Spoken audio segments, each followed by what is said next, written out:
रख ली पुदीना। सारी ले अली अरी ले तो काय मारा तरी गे रे हमार पुदीना हतर पुदीना रुक साला बाप चुरा के ले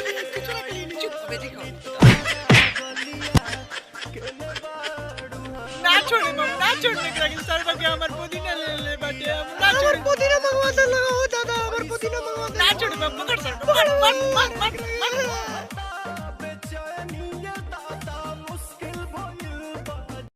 ले लो पुदीना पुदीना ले लो सबसे सस्ता पुदीना पुदीना पुदीना ले लो पुदीना पुदीना सस्ता पुदीना सस्ता पुदीना पुदीना पुदीना पुदीना पुदीना पुदीना पुदीना ले लो पुदीना पुदीना पुदीना ले लो पुदीना अरे ले लो पुदीना अरे ले लो पुदीना पुदीना पुदीना पुदीना पुदीना सबसे सस्ता पुदीना ले लो। अब पुदीना पुदीना पुदीना लीजिएगा पुदीना ले लीजिए ले लो पुदीना ले लो पुदीना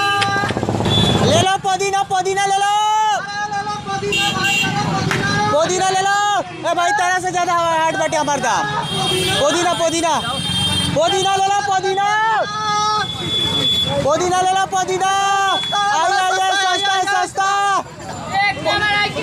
ए हमारे 10 किलो बैठा पुदीना 10 किलो पुदीना ले लो भैया पुदीना ए सस्ता बाबा पुदीना पुदीना पुदीना ले लो पुदीना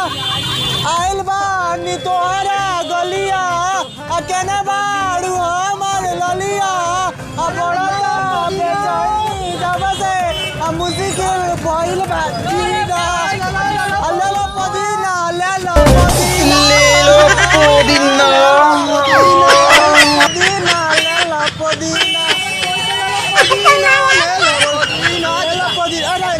पुदीना रुको जरा सबर करो।